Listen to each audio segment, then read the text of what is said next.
রাসূলুল্লাহ সাল্লাল্লাহু আলাইহি ওয়াসাল্লাম শুধু জুমার খুতবাই দিতেন না, তিনি হালাকাও করতেন মসজিদে।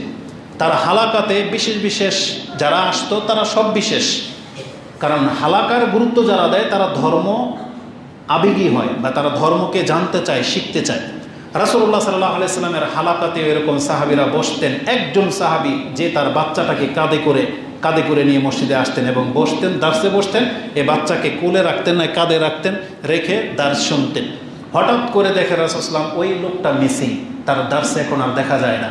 তখন তাকে জিজ্ঞাসা করা হয়েছে, অমুক ব্যক্তি কোথায়? তখন বলা হয়েছে, ইয়া রাসূলুল্লাহ, আপনি যে লোকটাকে চিনতেন যে সে তার বাচ্চাকে কাঁধে করে নিয়ে বা তার কোলে করে নিয়ে আসতো, আপনার হালাকাতে বসতো, তার বাচ্চাটা ইন্তেকাল করেছে। সেই শোকে সে যখনই আপনার দার্সে বসে আর যখন দেখে যে তার সাথে তার বাচ্চা নাই, তখন তার অন্তর ছেড়ে যায়, তার অনেক কষ্ট। তার ওই বাচ্চার কথা মনে পড়ে যায় যে আমার বাচ্চাটা আজকে আমার সাথে নামাজে দাঁড়াতো। এই কষ্টে সে আপনার দার্সে এখন উপস্থিত হতে পারে না। রাসূল বুঝতে পেরেছিলেন, তাই রাসূল নিজে তার সাথে সাক্ষাৎ করতে গিয়েছেন এবং গিয়ে তাকে যে কথাটা বলেছেন যে, ইয়া ফুলান, তুমি দুইটার একটার অপশন চুজ করো। ইয়া ফুলান, আইয়ুমা কানা আহাব্বু ইলাইকা আন তামাত্তা বিউমরিক আও লা ইয়াতি গাদান ইলা বাবিন মিন আবওয়াবিল জান্নাহ ইল্লা ওয়াজাদতাহু কাদ সাবাকাকা ইলাইহি ওয়া ইয়াফতাহুহু লাক। কালা ইয়া নবী আল্লাহ, বাল ইয়াসবিকুনি ইলা বাবিল জান্নাহ ওয়া ইয়াফতাহুহা লি লাহু আহাব্বু ইলাইয়া। কালা ফাযাকা লাকা।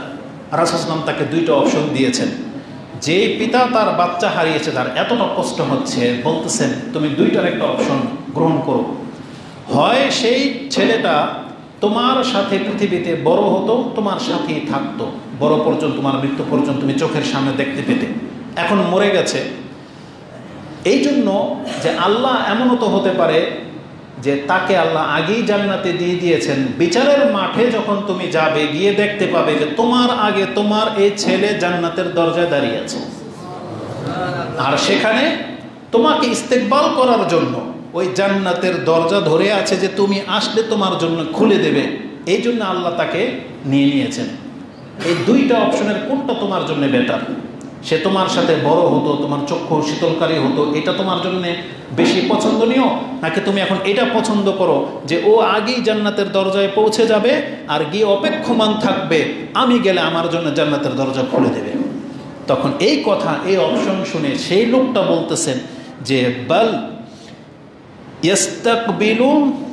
ইয়াসবিকুনি ইলা বাবিল জান্নাহ, বরং আমি পছন্দ করি সে আমার আগেই জান্নাতের দরজায় চলে যাবে এবং সে আমাকে লক্ষ্য করে আমার জন্য দরজা খোলার জন্য অপেক্ষা করবে, এটা আমার কাছে বেশি প্রিয় ইয়া রাসূলুল্লাহ।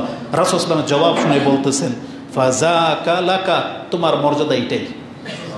তার মানে যার ছোট সন্তান মারা যাবে, আপনার জন্য আপনার সন্তান জান্নাতের দরজায় অপেক্ষমান থাকবে। এটা ইমাম নাসাই কোট করেছেন, 2088 নম্বর হাদিস আপনি পেয়ে যাবেন। তা আমি মনে করি আমাদেরকে আল্লাহর প্রতি সন্তুষ্ট থাকার জন্য এগুলোই হচ্ছে সবচেয়ে উচ্চ মানের শিক্ষা। আমাদেরকে আল্লাহ সুবহানাহু ওয়া তাআলা যখন কোনো কিছু দেন, তার মানে আল্লাহ সুবহানাহু ওয়া তাআলা আমাদেরকে সম্মানিত করার জন্যই দেন। তিনি যখন আমাদের কাছ থেকে কিছু নেন, তখন এটার বিনিময়েও তিনি আমাদেরকে সম্মানিত এবং আমাদেরকে পাপ মুক্ত করার জন্যই নেন। অতএব সর্বাবস্থায় আমাদেরকে আল্লাহর প্রতি সন্তুষ্ট থাকতে হবে। আলহামদুলিল্লাহি আলা কুল্লি হাল। এই জন্য আমরা আল্লাহর কাছে দোয়া করি, আল্লাহ সবসময় আমরা তোমার বান্দা থাকবো, তোমার উপরে সন্তুষ্ট থাকবো, সেই তৌফিক তুমি আমাদেরকে দাও। আকুলু কাওলি হাযা আস্তাগফিরুল্লাহ লি ওয়া লাকুম ওয়া লিসাইরিল মুসলিমিন ফাস্তাগফিরু ইন্নাহু হুয়াল গফুরুর রহিম।